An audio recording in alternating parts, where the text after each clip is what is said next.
So as many of you know, I grew up in a family with a Danish mother and a British father. And starting in about November, my home was a tiny sweatshop where little children with fingers rubbed raw from the hard work were fashioning homemade gifts to be sent to relatives who lived very far away, who we had never met. So there was bark, and there were little pieces of wood, and there were things that we cut and pasted, and we painted and decorated, and then they were put in packages.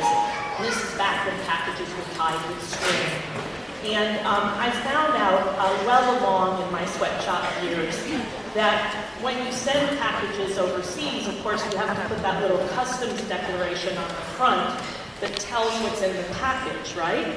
You know that, those of you who have relatives overseas. And my mother had apparently on one occasion declared on the customs form that we were sending some homemade chocolates as well as homemade crafts. And apparently when the gift arrived in Denmark, one of the customs officials had opened up the package and eaten the chocolates.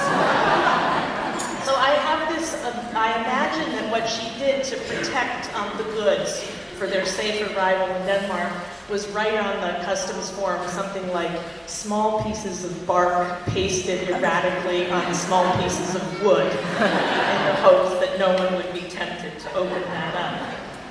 Our family tradition, as some of you may know, in Denmark, Christmas is experienced more as a national holiday than anything else. Danish flags come out as if it's sort of a July 4th for Danes. You may also know that the Vikings took a very long time indeed, and in fact are still working on accepting Christianity. And so most of the traditions that came from my Danish side were distinctly pagan.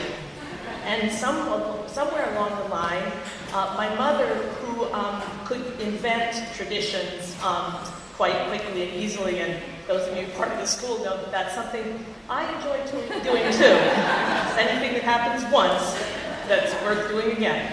So one of the things she invented one year when I was quite small, we were up in the Adirondacks. It was a beautiful snowy winter, snowy Christmas. She said, let's march through the forest tonight with torches. Now, really, what an extraordinarily cool idea. And we had to figure out, this is of course long before Google, that you could like wrap, rags in oil and string them onto the end of a large stick and light them on fire and then walk through the woods. So I associate that with Christmas. I have no idea where that came from.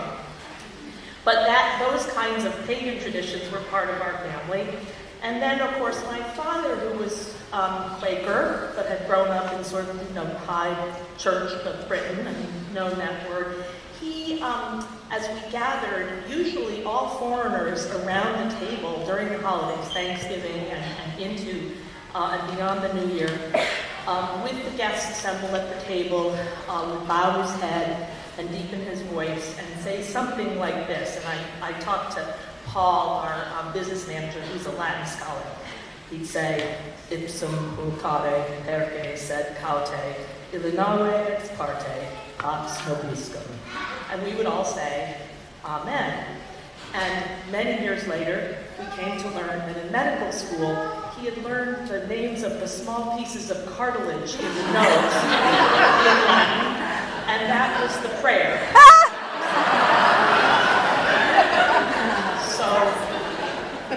So seriously.